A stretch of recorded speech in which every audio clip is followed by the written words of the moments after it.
안녕하세요. 경제뉴스에서 경제를 배우다 첫 번째 시간입니다. 방학은 잘 보내셨나요? 여러분과 이렇게 이 과목을 통해서 만나게 돼서 정말 반갑습니다. 우리 한 학기 동안 잘 해보도록 해요. 제 소개를 먼저 하도록 할게요. 저는 김수정이라고 합니다. 제 연락처는 이메일은 이렇고요. 그리고 연구실 전화번호는 이렇습니다.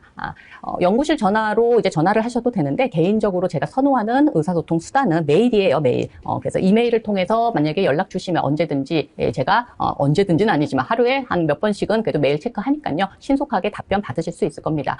여러분들이 메일을 보낸 경우에는 제가 반드시 이제 받았다라는 회신을 이제 줄 테니까요. 만약에 저한테 답이 없다면 메일이 배달이 안 됐구나라고 생각을 하셔야 됩니다. 근데 이제 메일을 보낼 경우에는요. 반드시 먼저 여러분들이 듣고 있는 과목이 경제뉴스 과목이다라는 걸 밝히시고요. 그리고 학과, 학번, 이름을 밝히시기를 바랍니다. 그리고 난 다음에 이제 메일을 보낸 내용을 본론을 이제 적으시면 되겠죠.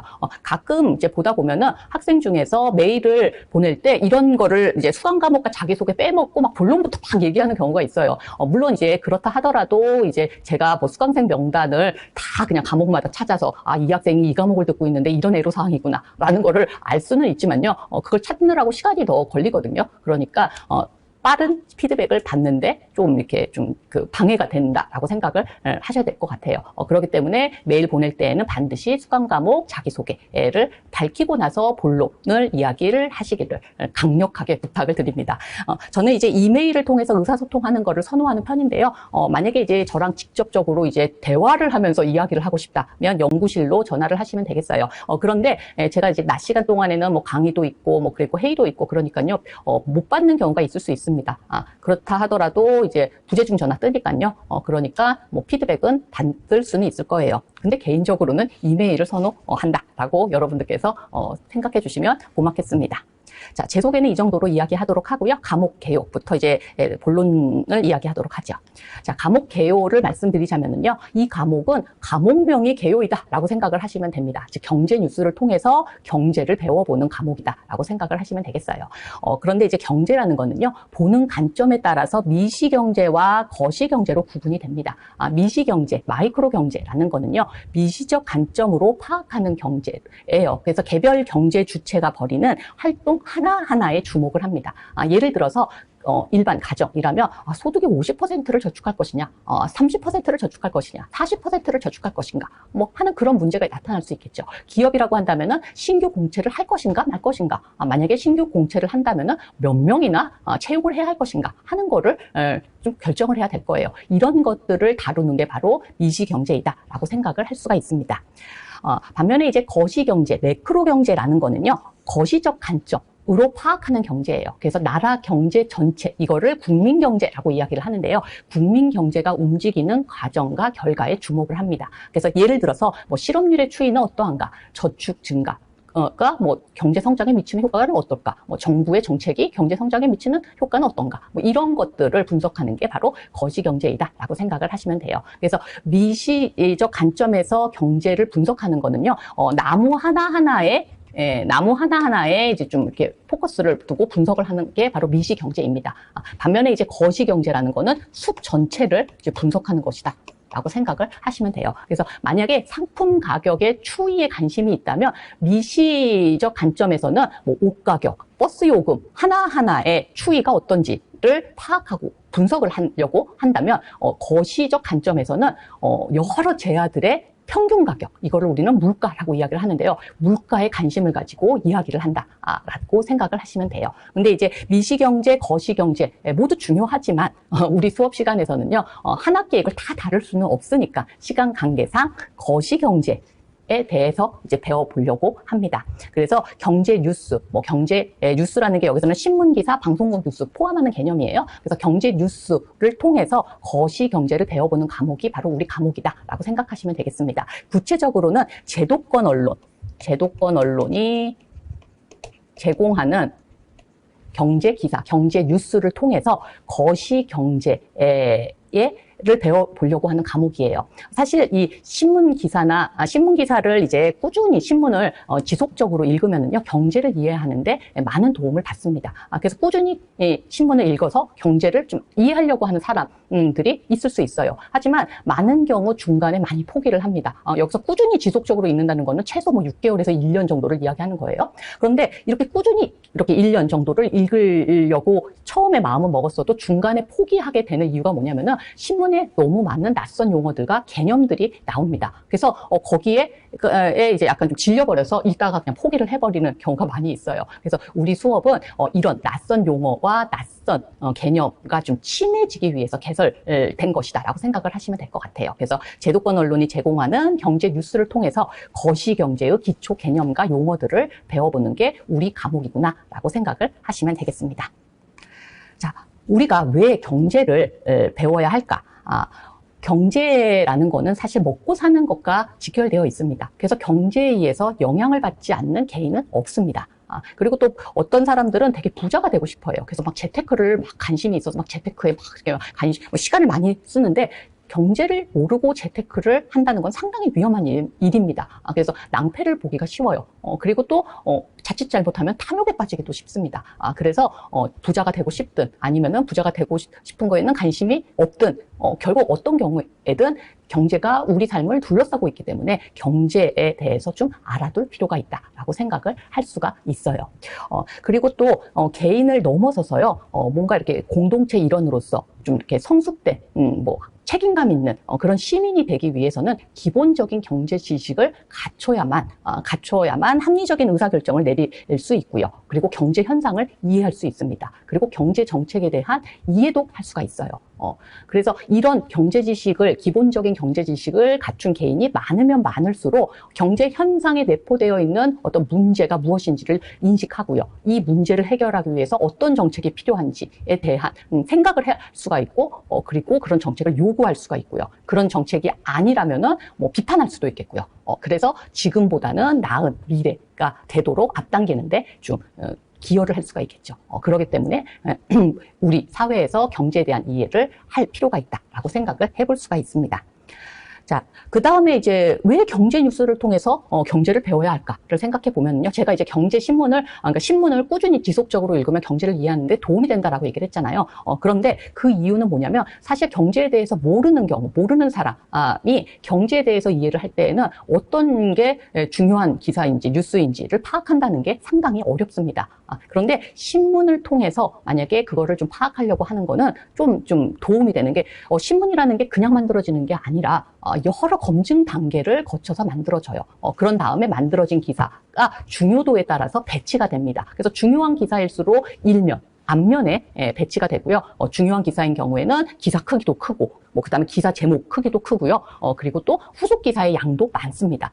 그래서 이제 제도권, 언론, 여기서는 저는 주로 이제 신문을 얘기하는데, 왜냐면 이제 신문이 좀 더 집중해서 읽는데 도움이 되거든요. 그래서 그런 뉴스를 이용해서 이제 경제를 배우게 된다면은, 그 배치된 그런 기사라든지 후속 기사의 양, 이런 것들을 통해서 이런 게 지금 중요한 이슈구나, 이게 중요한 뉴스구나라는 거를 파악하는 데 도움이 됩니다. 그리고 이제 제도권 언론의 뉴스는 여러 단계의 검증 과정을 거쳐서 탄생을 한 거기 때문에 상대적으로 신뢰도가 높은 편이다라고 생각을 해볼 수가 있어요.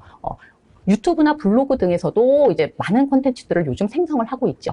하지만 이런 경우에는 이제 그 제도권 언론에 비해서 상대적으로 좀 검증 단계가 좀 약할 수가 있겠고요. 그리고 이런 콘텐츠들도 상당 부분 제도권 언론이 만들어낸 기사나 뉴스를 토대로 또 만들어집니다. 그렇기 때문에 저는 가급적 종이신문으로 여러분들이 좀 꾸준히 지속적으로 경제를 좀 이해하려고 하는 거를 좀 추천하는 그런 바예요. 그러면 온라인으로 보는 거는 안 되냐? 안 되진 않죠. 되긴 됩니다. 되긴 되는데 가급적이라고 제가 얘기한 이유는 온라인 신문 같은 경우에는 제가 좀 전에 어떤 기사가 중요한지 파악할 때 종이신문 같은 경우에는 기사의 배치, 그러니까 위치가 뭐 일면에 있냐 아니면은 뭐 끝면에 있냐, 뭐 그런 거에 따라서 또 중요도를 좀 생각하는데 도움을 받을 수 있겠고요. 그다음에 기사 크기라든지 아니면 제목의 크기 같은 걸 통해서 이게 정말 눈에 띄게 만들기 위해서 글자를 크게 했구나. 왜 눈에 띄게 만들었을까? 중요하니까 그랬겠지. 이런 식으로 중요한 뉴스를 파악하는 데 도움이 된다라고 얘기를 했잖아요. 그런데 온라인 신문 같은 경우에는 그런 게 조금 약하거든요.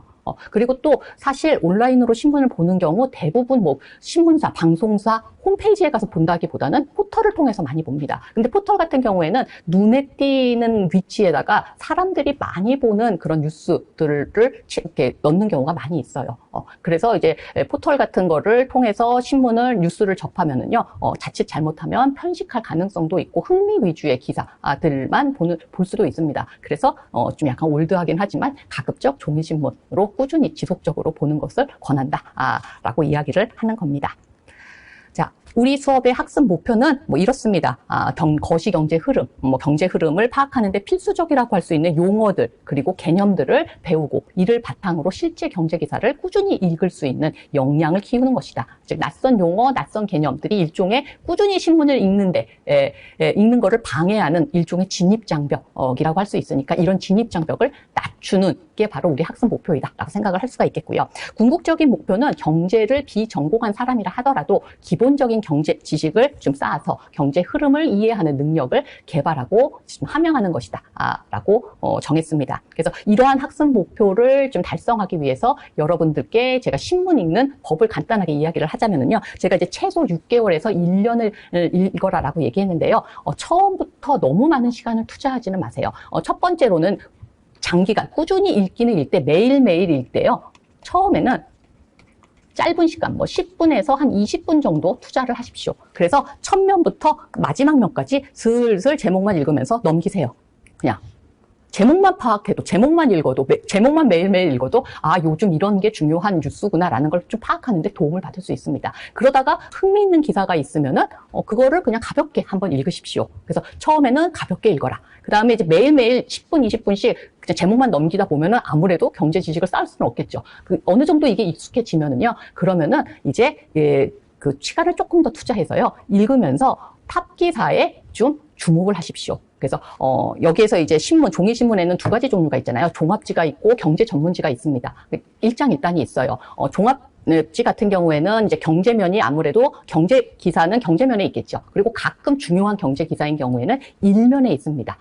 그런데 그래서 이제 양이 좀 작아요. 근데 경제신문 같은 경우에는 경제 전문지다 보니까 양이 아주 많고 심층 보도도 많습니다. 그런데 단점이라면 너무 많아요. 그래서 오히려 이게 또 진입장벽이 될 수가 있습니다. 그래서 초보자가 보기에는 저는 종합지의 경제면을 보는 거를 추천하는데요. 그런데 이거는 정말 취향대로 선택을 하시면 돼요. 제가 무슨 얘기하다가 이 얘기가 나왔죠? 매일매일 그러니까 처음에는 짧게, 시간 너무 많이 투자하지 말고 10분에서 20분 정도 제목만 슬슬 보면서 처음부터 마지막 면까지 쫙 읽다가 이게 익숙해지면은요, 그렇다면은 이제 종합지라면은 일면에 이제 경제 기사가 있는 경우 그 다음에 경제면의 헤드 기사를 좀 주목해서 좀 읽으려고 노력을 하시고요. 그리고 이제 경제 전문지 같은 경우라면은 일면에 당연히 경제 기사 탑이 하나씩은 당연히 있겠죠. 일면, 그 다음에 앞면, 3면, 4면에 있는 경제지에서 제공하는 일면 탑에 있는 것과 관련된 후속 기사 같은 것들을 좀 읽어보는 그런 습관을 좀 들이시면 좋을 것 같습니다. 그래서 톱 기사에 좀 주목해라, 헤드 기사에 주목을 해라 라고 생각을, 두 번째 단계는 그렇고요. 그 다음에 이제 세 번째 단계에서는 이제 이게 좀 더 익숙해지면 이제 어떻게 하느냐. 그렇다면은 이제 좀 더 읽는 양을 좀 더 이렇게 넓게 하는 거죠. 톱 기사 말고도 이제 자기가 관심을 가지는 기사, 흥미를 일으키는 기사, 그 다음에 중요하다고 생각되어지는 기사 같은 거를 찾아서 읽는 겁니다. 그런 식으로 점진적으로 조금씩 늘려서 꾸준히 지속적으로 최소 한 1년 정도를 읽으면 아주 이렇게 별개의 것으로 느껴지는 그런 개념들이 나중에 되면은 이제 조금 이제 이게 이런 게 이렇게 연결이 되는구나 라는 거를 좀 파악하는데 도움을 받을 수가 있어요. 그래서 이런 게 어느 정도 쌓이다 보면은 이제 관심 있는 주제를 다룬 경제 전문 관련 도서라든지, 아니면은 심층적으로 분석한 리포트라든지 하는 거를 좀 읽으신다면, 그렇다면 여러분들께서는 이제 지금과는 다른 경제 지식을 이해하는 능력을 갖추게 될 것이라고 생각을 합니다. 자, 우리 학습 기간은 똑같아요. 13차시입니다. 그래서 각 차시는 2강 체제예요. 그래서 13차시라는 거는 13번의 수업이 제공이 된다라는 얘기죠. 그래서 1차시부터 7차시까지 수업이 7번 이루어지고 각 차시는 이제 2강씩 이루어집니다. 그런 다음에 중간고사를 봐요. 중간 시험. 그 다음에 8번째 수업부터 이제 13번째 수업까지 또 수업이 또 이루어지고 기말 시험을 보게 됩니다. 그러니까 첫 번째 주에는 1차시 수업 들으시고요. 뭐 쭉 가다가 7번째 주에는 7차시 수업 들으시고, 그 다음에 8주째에 중간 시험 보고, 그 다음에 9주째에 8차시 수업 듣고, 그 다음에 15주째에 기말 시험 본다. 뭐 이런 식으로 생각을 하시면 되겠어요. 그 다음에 3학점 수업입니다. 그래서 2강 체제니까, 그러니까 뭐 75분, 1시간 반 정도 수업이 이루어질 거예요. 그러면은, 나머지 1시간 반 동안은 여러분들이 자기주도 학습을 하셔야 되겠죠. 배운 내용을 이제 스스로 이제 복습하면서, 되새김질을 하는 그런 시간을 충분히 가지시기 바랍니다. 자, 주 교재는 강의 노트라고 생각하시면 되고요. 여러분들이 참고할 만한 서적으로는 제가 몇 가지를 골랐는데, 뭐 각혜선의 경제기사 궁금증 300문 300답. 이 책은 뭐 2년마다 개정판이 나오는 것 같아요. 그러니까 최신판, 선택하시면 되겠고요. 그리고 좀 출판된 지는 오래된, 2년? 3년? 몇 년인지 뭐 2020 몇 년인데, 이면우가 쓴 부자는 매일 아침 경제기사를 읽는다. 같은 책들도 있습니다. 사실 경제기사를 통해서 경제를 좀 이야기하는 책들이 많이 있어요. 서점에 가면은요. 그래서 꼭 이 책들 아니어도 여러분들이 이렇게 서점에 가서 관련된 책들 한번 검색해 보시고 마음에 드는 책을 좀 참고하시면 될 것 같습니다. 자, 강의 주제는 큰 주제들만 제가 제시를 했습니다. 그래서 중간고사 이전까지는, 중간시험 이전까지는, 경기 변동, 화폐, 물가에 대해서 이야기를 할 것 같고요. 중간고사 이후에 뭐 금리, 환율, 국제수지, 뭐 그 다음에 주요 경제 지표들에 대해서 이야기를 할 것 같습니다. 구체적인 강의 일정은요, 강의 계획서에도 있고, 학기 초에 제가 공지하도록 하겠습니다. 확인해 보세요. 자, 다음에는 여러분들이 관심 있을 평가 기준과 유의사항에 대해서 이야기를 하도록 하겠습니다. 자, 평가 기준에 대해서 말씀을 드리자면요. 먼저 평가 항목과 항목별 배점 비율은 이렇습니다. 두 번의 시험이 가장 큰 비중을 차지해요. 그리고 출석률이 20% 차지합니다. 중간 기말은 동일 비중이니까 35, 35%예요. 그럼 나머지 10%는 뭐냐? 이 기타라고 되어 있지만 사실 이거는 자료 게시판 또는 리포트 또는 토론 이에요. 즉, 3개 중에 하나입니다. 그래서 뭘로 할지 제가 아직 마음의 결정을 못했는데 학기 초 공지사항을 통해서 확인을 할 수가 있습니다. 그러니까 평가 기준에 대한 자세한 안내는요. 학기 초에 공지사항 게시판에서 확인을 할 수 있어요. 그러니까 반드시 꼭 확인하시기 바랍니다. 자, 유의사항에 대해서 이야기를 하도록 할게요. 강의 일정도 제가 학기 초에 공지한다. 그렇게 얘기했고요. 좀 전에 평가 기준에 대해서도 학기 초에 공지한다라고 얘기했습니다. 당연히 시험 안내도 시험 일자가 결정되면 공지하겠죠. 하여튼 수업을 들으면서 모든 중요한 사항은 공지사항 게시판에 올라가 있습니다. 그렇기 때문에 공지사항을 수시로 꼭 확인을 하시기 바랍니다. 수업만 듣지 마시고 수업 들으면서 한 번씩 공지사항에 뭐 새로운 거 올라와 있나? 라고 체크를 하시기 바랍니다. 수업 조교에게 제가 수강 관련 주요 공지는 문자로도 뭐 이러이러한 공지가 올라왔습니다 라고 좀 안내하도록 좀 부탁할 생각이에요. 그렇기 때문에 여러분들 기본 정보에 여러분들의 연락처를 꼭 업데이트 하시기 바랍니다. 그런데 가끔 문자가 이제 배달 사고가 있을 수가 있잖아요. 특히 이제 수업 조교가 여러분들한테 문자로 안내를 할 때에는 단체 문자로 착 보내니까 그 중에는 어쩌면 배달이 안 되는 경우도 나타날 수가 있습니다. 그렇기 때문에 제가 여러분들이 수업을 들으면 수업만 듣지 말고 공지사항 틈틈이 확인하라라고 이야기를 하는 거예요. 그래서 공지사항을 꼭 확인을 하셔야 되고요. 이거는 꼭 이 과목뿐만 아니라 학교 졸업할 때까지 어떤 과목을 듣든 공지사항은 여러분들께서 반드시 확인을 하셔야 됩니다. 그래서 공지사항을 하도록 하고 만약에 공지사항을 확인하지 않아서 여러분들이 불이익을 볼 경우에는 여러분의 책임이라는 것을 꼭 인지하시기 바랍니다. 자, 시험 관련 공지는 이제 시험 일자가 결정이 되면 시험 전에 공지를 할 거예요. 뭐 시험 방식은 강의 계획서에 나와 있고요. 그리고 뭐 학기 초 평가 기준 이야기할 때 제가 거기에도 안내를 할게요. 그리고 뭐 시험 유형이라든지 아니면은 뭐 시험 범위 같은 관련된 공지는 시험 날짜 결정되면 같이 제가 그러니까 시험 출제하고 나서 공지를 하도록 하겠습니다. 자, 그 다음에 이제 중간 시험 같은 경우에는요, 결시한 경우 대체 리포트가 있습니다. 이 경우에는 결시 사유서를 제출하셔야 돼요. 수업 조교에게 제출하시면 됩니다. 그런데 대체 리포트의 충실성, 퀄리티랑 그 다음에 뭐를 또 볼 거냐면 시험을 본 학생들의 점수 분포를 고려를 해서 제가 대체 리포트 점수를 부여를 할 거예요. 그래서 대체 리포트의 만점은 시험 평균의 한 70%나 80%에 해당하는 점수라고 생각하시면 됩니다. 예를 들어서 대체 리포트, 그러니까 시험을 응시한 학생들의 시험 점수 평균이 50점이에요. 평균이. 시험 평균이 50점이라고 가정을 합시다. 그랬을 때 여러분들이 그러니까 여러분들이 아니구나. 결시한 학생이 아무리 대체 리포트를 잘 작성해서 제출한다 하더라도 많이 받아봤자 40점 만점에서 시작을 한다라는 얘기입니다. 뭐 35점 만점일 수도 있겠죠. 그렇기 때문에 대체 리포트를 믿고 일부러 시험을 결시하는 일은 없으시기 바랍니다. 자, 기말 시험의 경우에는요, 특별한 사유에만 대체 리포트로 대체 가능합니다. 즉, 기말 시험에 결시한 경우에는 특별한 사유에 해당되는 경우에만 대체 리포트를 낼 수가 있어요. 이 경우에는 결시 사유서와 함께 특별한 사유를 증빙할 수 있는 서류를 같이 제출해 주셔야 됩니다. 그럼 특별한 사유가 뭐냐? 그런 일이 있으면 안 되는 일들 있죠. 사고가 나서 또는 뭐 중병에 걸려서 뭐 입원을 했다.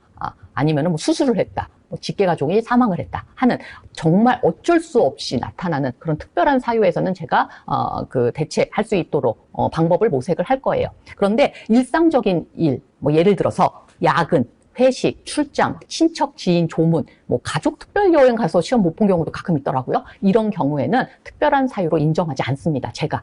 물론 이걸 특별한 사유라고 주장할 수는 있겠지만 제가 인정하지 않아요. 그렇기 때문에 일상 사유로 기말 시험을 대체를 한 경우에는 대체 리포트가 없다라고 생각을 하셔야 됩니다. 제가 대체 리포트를 한 번만 주는 이유는요.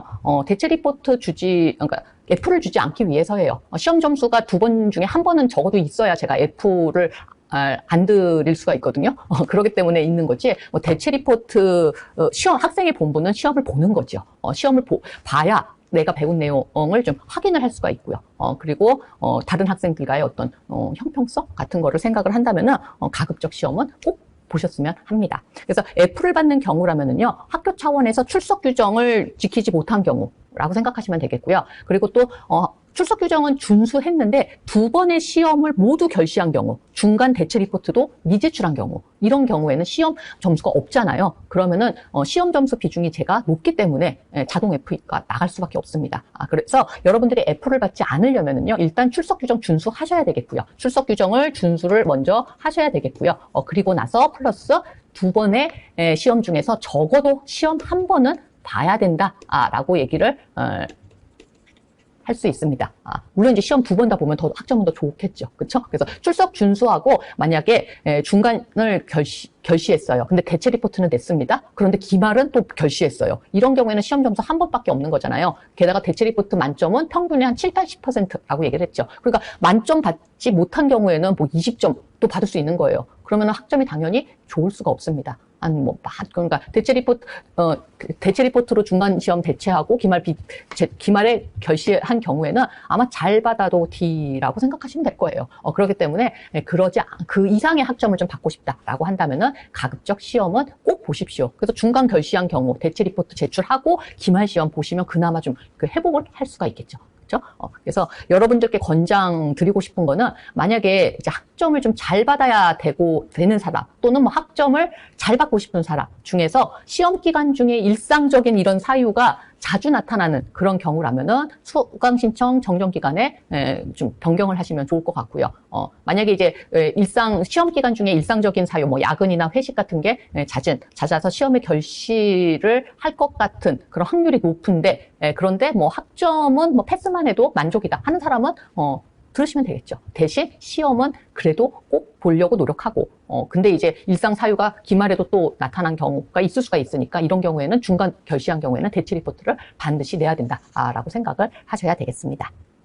그리고 이제 제가 여기에선 적진 않았는데 여러분들이 이제 강의실 들어가 보시면은 뭐 여러 가지 게시판이 있잖아요. 그 중에 학습 Q&A 게시판이라는 게 있습니다. 만약에 수업 들으면서 뭔가 좀 궁금한 게 있다, 이해가 되지 않는 게 있다라고 한다면은요, 그럴 때는 학습 Q&A 게시판을 활용해서 질문 올려주시면 되겠습니다. 왜냐하면 개인적으로 메일 보내서 이거 이해 안 돼요라고 물어볼 수도 있죠. 하지만 내가 모르는 거는 누군가도 모르거든요. 그렇기 때문에 다른 학생들이 또 그 글과 그 질문과 제 답변을 보면서 또 도움을 받을 수가 있습니다. 그렇기 때문에 질문은 학습 Q&A 게시판을 통해서 올리는 게 원칙이다라는 말을 드리고 싶어요. 자, 이번 시간에는요, 과목 개요를 이야기했고요. 평가 기준과 학기 중 유의사항에 대해서 살펴봤습니다. 다음 시간에는 경제란 무엇인가에 대해서 이야기하도록 하겠습니다. 수고하셨습니다.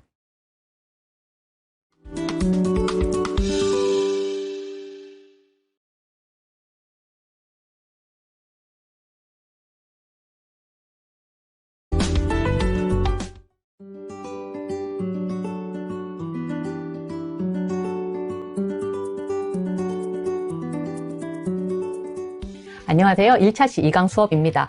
이번 시간에는 지난 시간에 이어서 좀 인트로라고 할 수가 있어요. 본격적인 수업은 2차시부터 할 거고요. 지난 시간에 과목 개요에 대해서 살펴봤으며 이번 시간에는 우리 수업 전반에 밑바탕에 깔려있는 기본적인 그런 개념, 용어에 대해서 좀 이야기를 하려고 합니다. 먼저 경제를 좀 정의 내려 보도록 할게요. 자, 경제라는 거는요, 인간의 생활에 필요한 무언가를 만들고 나누고 쓰는 모든 활동을 경제라고 이야기를 합니다. 그래서 이런 활동들을 경제활동이라고 이야기를 해요. 뭐 좀 더 이제 넓게 경제를 정의를 하자면은요, 이 경제활동을 통해서 이루어지는 어떤 사회적인 관계를 경제라고 정의를 내릴 수가 있습니다. 또는 더 넓게 본다면 경제 활동을 둘러싼 질서나 제도를 경제라고 이야기를 할 수도 있겠죠.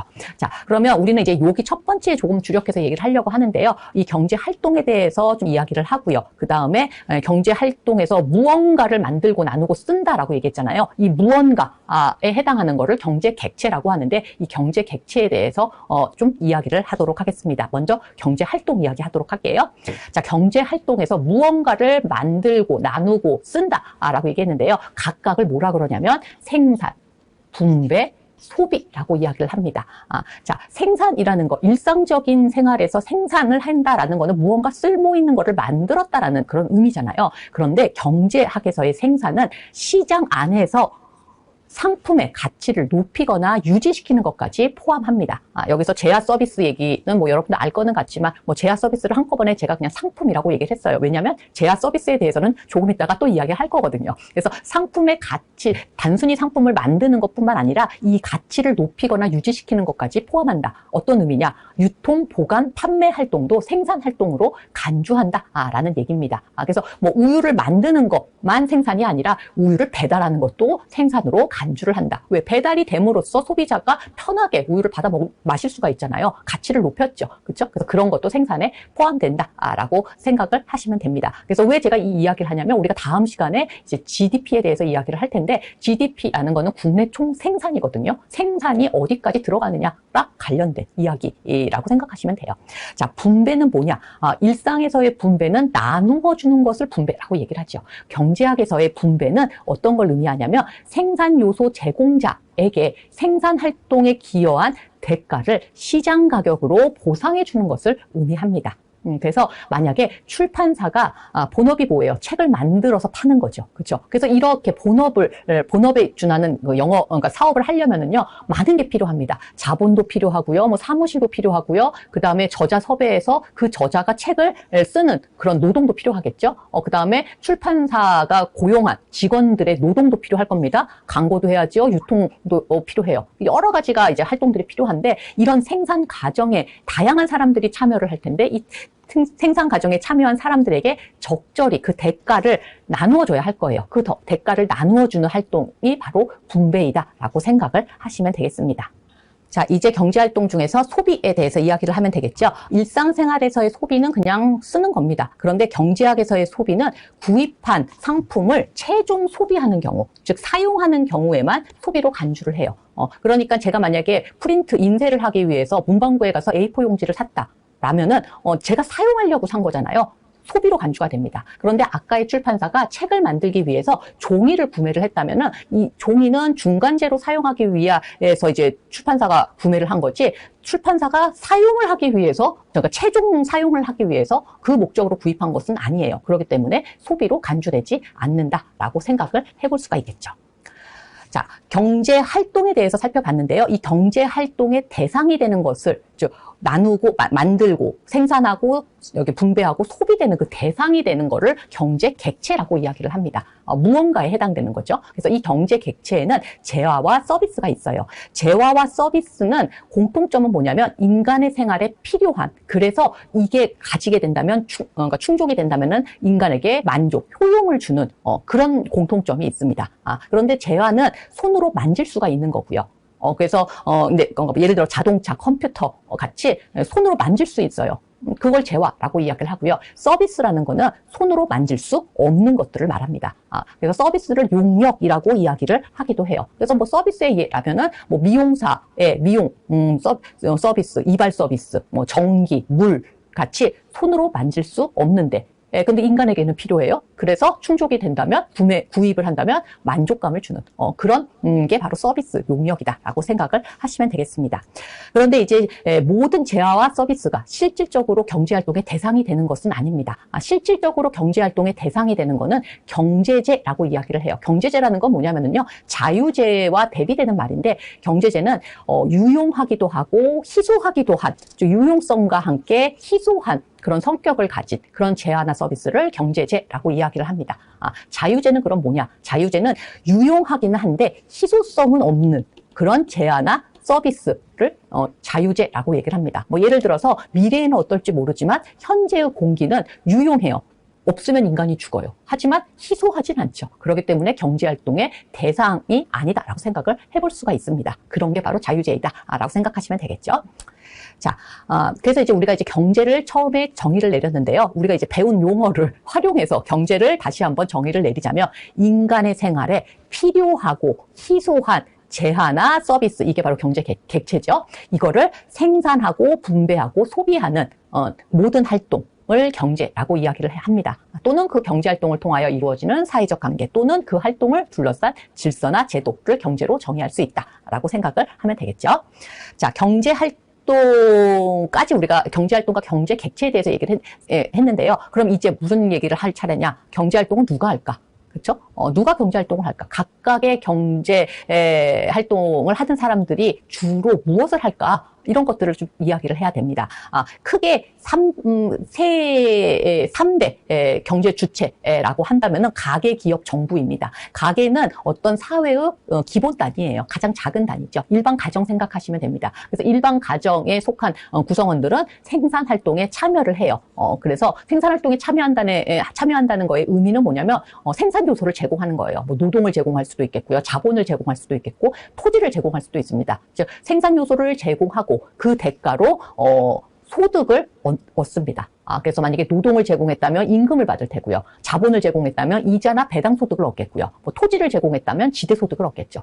어찌됐든 생산활동에 참여해서 그 대가로 소득을 얻고, 그 소득으로 소비를 하거나 또는 미래 소비를 위해서 현재 소비를 포기하고 일부 저축을 하는 그런 활동을 하는 주체가 바로 가계입니다. 가계는 생산활동에도 참여하고 소비도 하는데, 그리고 또 다른 경제 주체들도 뭐 소비를 하기도 하지만, 소비의 가장 큰 주축은 뭐다라고 생각할 수가 있냐면 가계이다라고 생각을 할 수가 있습니다. 기업은 그러면 어떤 일을 주로 하느냐? 재화나 서비스를 만드는 생산을 주로 합니다. 생산의 주체예요. 그렇기 때문에 생산을 한다라는 얘기는 투자를 하고 고용을 한다라는 얘기죠. 그리고 생산을 한다는 얘기는 생산 요소를 제공한 사람들에게 적절한 대가를 지급한다라는 얘기입니다. 즉 분배의 주체이기도 하다라고 생각을 해볼 수가 있겠죠. 그래서 노동을 제공한 노동자에게는 임금을 주고, 그 다음에 토지를 제공한 사람에게는 지대를 주고 임대료를 주고 하는 식으로 분배를 하는 주체이다라고 생각을 할 수가 있습니다. 그 다음에 3대 주체 중에 마지막은 정부인데요. 이 정부는 일단 특징이 민간, 여기서의 민간은, 경제학에서의 민간은 가계 그리고 기업을 의미합니다. 가계와 기업. 정부 아닌 가계와 기업, 민간이라고 얘기를 해요. 이 민간으로부터 세금을 걷어가지고요, 다양하게 활동을 합니다. 경제활동을. 먼저 생산을 하기도 하고 소비를 하기도 해요. 즉 정부가 생산하는 거를 뭐 공공재라고 얘기를 합니다. 공공재 조금 이따가 이야기하도록 하고요. 그래서 공공재를 생산하기도 하고요. 그 다음에 소비를 하기도 해요. 뭐 정부청사에 뭐 책상 필요하면은 그러면은 책상 사야 될 거 아니에요. 최종 사용하려고 사는 거니까 소비가 되겠죠. 그렇죠? 그 다음에 또 하나 뭘 하냐면 재분배 활동이라는 걸 합니다. 여러분들 뭐 기초노령연금 같은 거 있잖아요. 그거 받는 사람들은 사실 생산 요소를 제공하지 않았는데도 뭔가 대가를 받는 거죠. 누가 주나요? 정부가 줍니다. 그러니까 뭔가 나누어 주긴 하는데, 나누어 받긴 하는데, 사실, 뭐라 그러죠? 생산 요소를 제공하진 않았어요. 하지만 받습니다. 그래서 이제 재분배 활동, 이런 복지를 뭐 재분배 활동이라고 이야기를 해요. 그래서 이런 재분배 활동을 정부가 한다라고 생각을 하시면 되겠습니다. 자, 공공재는 뭐 여러분들 사회 간접 자본과 공공 서비스로 구분된다라는 거 알고 계시죠? 사회 간접 자본, SOC라고 우리가 줄여서 많이 이야기하는데, 이건 뭐냐면 철도, 도로, 항만, 뭐 전력, 상하수도 뭐 이런 것처럼 생산 활동에 직접 뭐 들어가는 건 아니지만 생산 활동을 위해서 반드시 필요한 기반 시설 및 서비스 같은 거라고 생각을 하시면 되겠고요. 공공 서비스라는 거는 뭐냐면 국가나 공공 단체에서 공공의 복지를 위해서 제공하는 서비스, 뭐 치안, 소방, 국방 같은 것들을 생각하시면 되겠습니다. 그래서 이런 공공재를 정부가 만든다라고 생각하시면 되겠죠. 물론 민간에 위탁해서 뭐 SOC 만드는 경우도 있지만 전통적인 그 주체는 생산 주체는 정부다라고 이야기를 할 수가 있습니다. 자, 3대 주체, 경제 활동의 3대 주체가 가계, 기업, 정부라고 얘기했는데요. 사실 플러스 중요한 주체가 있습니다. 바로 해외예요. 즉 4대 주체 중에 해외가 당연히 뭐 사실 3대 4대 나누는 게 의미는 없죠. 왜냐면 다른 나라와 무역을 하지 않고 거래를 하지 않는 폐쇄경제라고 얘기를 하는데요. 폐쇄경제 취하고 있는 나라 없잖아요. 다 모두 다른 나라와 뭔가 거래를 합니다. 무역을 하기도 하고 자본거래를 하기도 해요. 이렇게 다른 나라와 교류를 하는 그런 경우를 뭐 개방경제라고 얘기를 하는데요. 이 개방경제에서 나타나는 주요 주체가 바로 해외 부분입니다.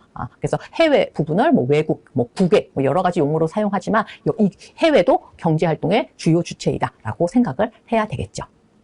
자, 그 다음에 이제 경제라는 거는요, 돈을 매개로 움직입니다. 그렇기 때문에 돈의 흐름과 아주 밀접한 관련이 있어요. 그래서 돈의 흐름을 기준으로 이제 경제를 크게 구분을 하면은 실물 경제와 금융 경제로 구분을 할 수가 있습니다. 실물 경제는 뭐냐면 재화 서비스, 한쪽으로는 재화 서비스가 가고요. 다른 한쪽으로는 돈이 가는, 즉 재화 서비스와 돈이 오고 가는 그런 경제를 실물 경제라고 얘기를 하고요.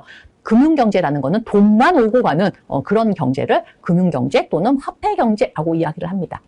그래서 이론적으로는 좀 이렇게 명확하게 구분을 할 수 있지만 현실에서는 구분이 그렇게 명확하진 않아요. 사실 뭐 여러분들 자동차 만드는 회사는 실물경제 분야에서 활동할 것 같고 증권사는 증권사니까 금융경제에서 활동할 것 같지만 사실 안 그래요.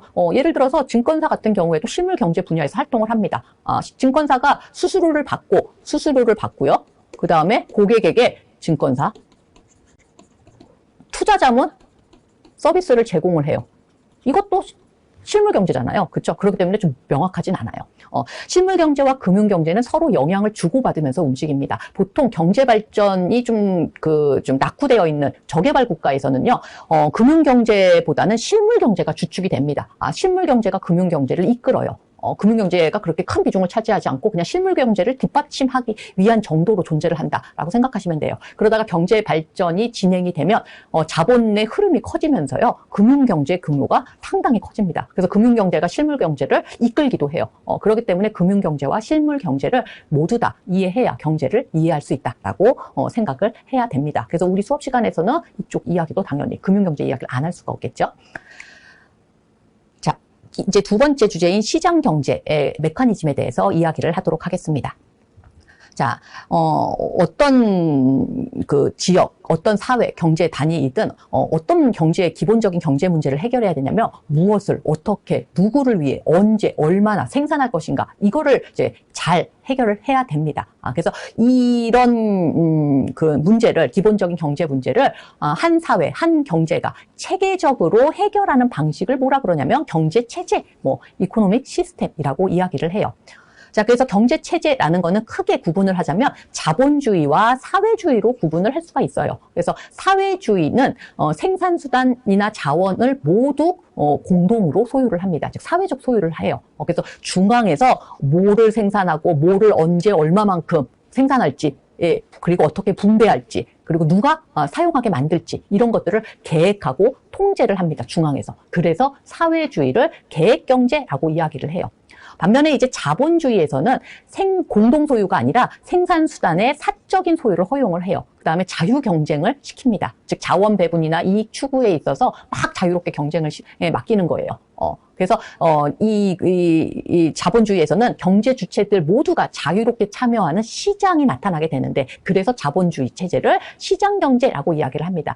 여기에서 말하는 시장이라는 거는 경쟁 시장을 의미하는 거예요.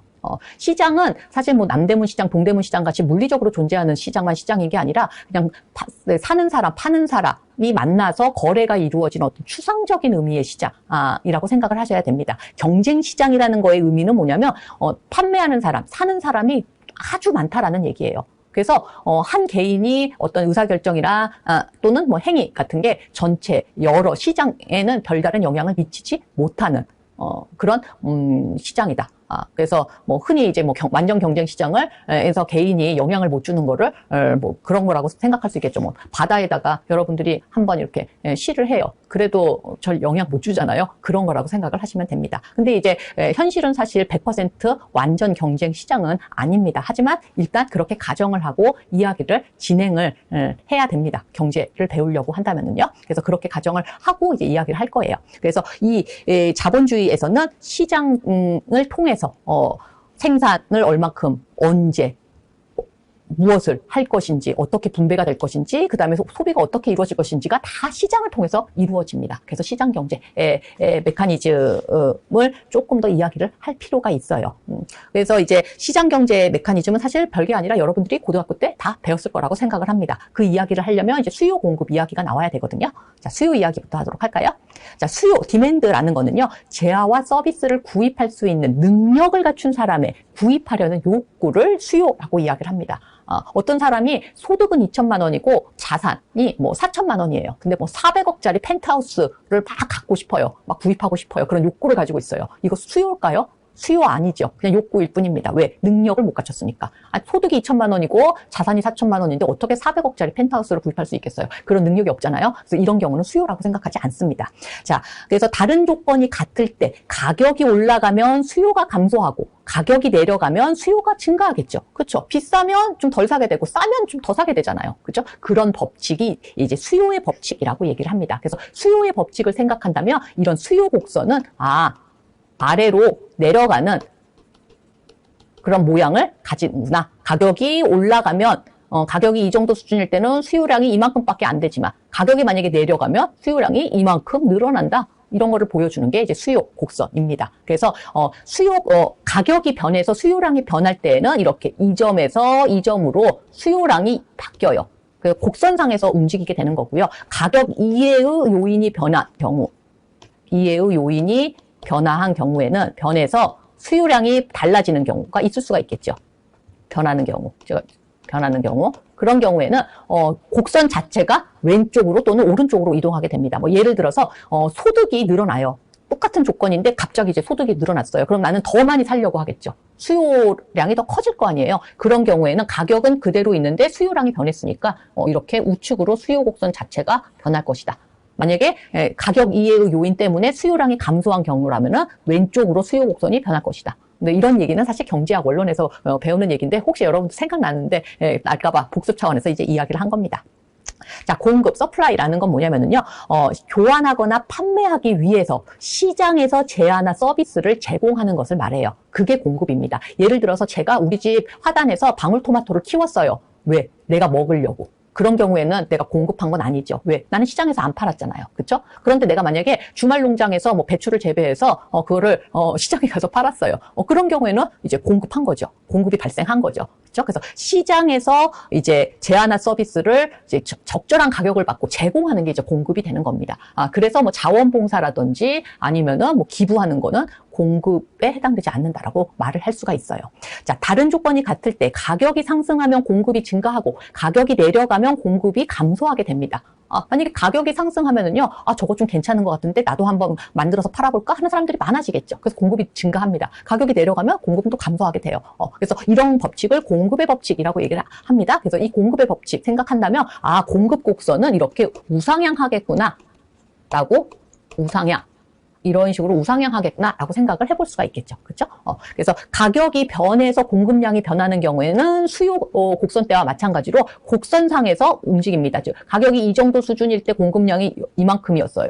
그런데 가격이 내려갔습니다. 그러면은 공급량이 어떻게 될까? 이만큼으로 줄어들게 되겠다라는 얘기죠. 만약에 가격 이외의 요인이 변해서 공급량이 변하는 경우라면 공급 곡선 자체가 오른쪽으로 갔다 왼쪽으로 갔다 이런 식으로 곡선 자체가 변하게 됩니다. 뭐 예를 들어서 인건비가 상승해요. 그러면은 생산을 좀 덜 하려고 하겠죠. 그렇죠? 그럼 공급 곡선이 왼쪽으로 움직이게 되는 거고요. 그다음에 다른 조건 똑같은데 갑자기 생산 기술이 발전됐어요. 그럼 생산량이 많아지겠죠. 그럼 공급이 늘어날 거 아니에요? 그럴 때는 공급 곡선이 이렇게 우측으로 변하게 된다라고 생각을 해볼 수가 있겠죠. 자, 이렇게 수요와 공급에 대해서 살펴봤는데요. 그럼 이제 시장에서 수요도 있고 공급이 있으면 그럼 어떻게 되느냐? 그러면 이제 수요와 공급이 만나면서 이제 거래가 이루어지면서 가격이 이제 형성이 됩니다. 그래서 많은 참가자들이 이제 참여하는 시장에서 자유의지로 거래하는 가격에서 이제 적정한 가격이 형성이 돼요. 만약에 수요가 공급보다 많으면 이거를 뭐 초과 수요라고 얘기를 하는데요. 그런 경우에는 공급하는 것보다 필요로 하는 사람이 더 많다는 얘기니까 가격은 어떻게 되겠어요? 올라가겠죠. 그렇죠? 가격이 올라가게 됩니다. 반대로 이제 공급이 수요보다 더 많은 경우 이걸 초과 공급이라고 얘기를 하는데 이럴 때는 수요가 공급보다 좀 적으니까 가격이 떨어지게 되겠죠. 이렇게 막 가격이 언제까지 움직이냐면 수요와 공급이 일치할 때까지 움직이게 됩니다. 즉 수요 곡선과 공급 곡선이 공급 곡선과 수요 곡선이 만나는 점.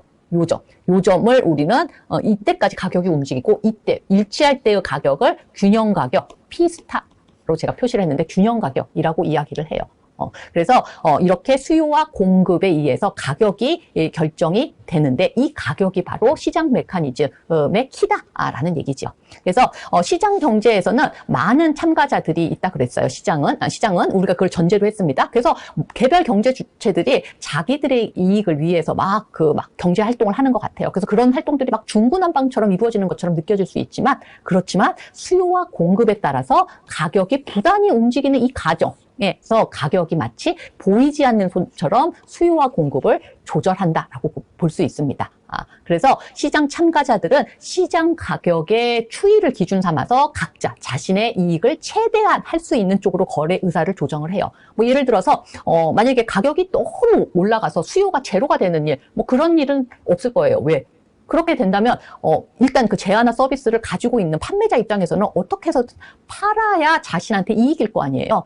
그러니까 가격이 지금 너무 올라서 수요가 제로니까 가격을 좀 낮추겠죠. 그런 경우에는. 그러다 보면은 수요가 다 나타날 거고요. 그래서 너무 낮아져요. 그럼 어떻게 될까요? 공급하는 사람이 이제 가격 좀 올려도 되겠다 생각하고 가격을 올리겠죠. 그렇게 수요와 공급이 이제 만나면서 가격이 움직이고 그 과정이 결국 수요와 공급을 조절한다라고 생각을 해볼 수가 있습니다. 그래서 시장 경제에서는 가격이 시장 참가자로 하여금 수요와 공급 관련된 의사를 자율 조정하고 하도록 이끌어서 균형을 이루어내고 자원을 효율적으로 배분을 한다라고 볼 수 있어요. 그런데 현실은 어떠냐? 현실은 시장에 실패가 나타나는 경우가 있습니다. 즉 자유롭게 시장에 맡겨놨더니 자원이 비효율적으로 배분이 된다거나 또는 수요와 공급의 균형을 달성하지 못하는 일이 나타나요. 대표적인 게 바로 독과점입니다. 독과점이라는 거는요. 우리가 경쟁 시장을 가정했잖아요. 그래서 다수의 공급자, 다수의 소비자를 가정을 했습니다. 그런데 소비자는 많은데 공급자가 다수가 아니라 하나 또는 소수, 뭐 두세 개, 뭐 세네 개 같은 소수의 공급자만 존재하는 경우 독과점이라고 얘기를 합니다. 그래서 이런 독과점이 있는 경우에는 수요와 공급에 따라서 가격이 결정되는 게 아니라 독과점 기업의 가격 결정 정책에 따라서 가격이 된다라고 이야기를 할 수가 있겠죠. 또는 독과점 말고 수요는 있는데 공급이 없는 경우, 뭐 예를 들어 뭐 치안 서비스, 뭐 수도나 전기, SOC 같은 그런 경우에는 수요는 있는데 딱히 제공하려고 하는 사람이 없을 수 있어요. 그래서 이런 경우 시장의 실패가 있을 수 있기 때문에 이럴 때 정부가 이제 개입을 해야 된다라는 그런 근거로 이제 제시가 되겠죠. 그래서 정부 개입이 필요한 이유라고 생각을 해볼 수가 있습니다. 그 외에 형평성의 문제가 있을 수가 있어요. 보이지 않는 손이 모든 사람이 좋은 옷, 좋은 음식을 사용하고 뭐 충분한 의료 혜택을 받는 것을 보장하지는 않습니다. 그리고 시장 경제에서는 이제 사적 소유를 허용하니까 부의 세습이 일어나겠죠. 소득 격차 문제가 안 나타날 수가 없습니다. 그리고 과거에 비해서 점점 심해지고 있어요.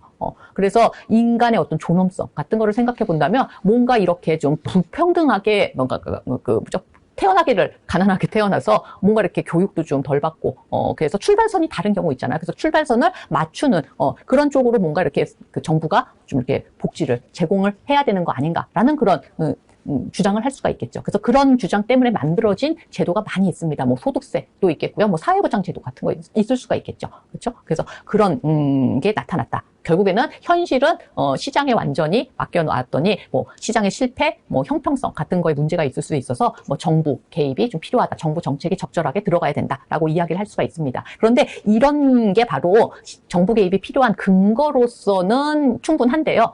정부 정책이 항상 시장의 성과를 개선한다라는 것을 보장하진 않아요. 어떨 때는 잘못된 정부 정책이 진행될 수도 있잖아요. 그렇기 때문에 경제 지식에 대한 이해가 많은 개인이 필요하다라고 이야기를 할 수가 있는 거죠.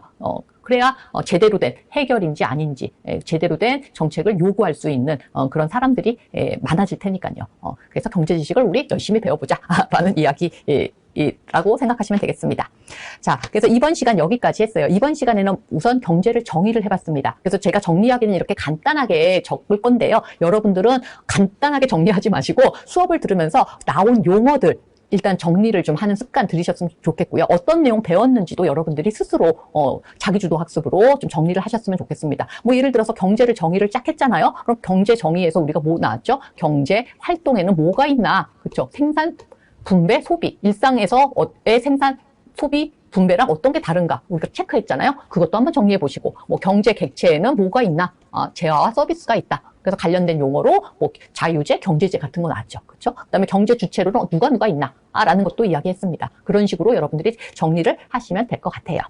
자, 다음 시간은요. 경제 성장률과 경기에 대해서 이야기를 하도록 하겠습니다. 본격적인 이제 시작이라고 생각하시면 돼요. 우리 다음 시간에 만나도록 합시다. 수고하셨습니다.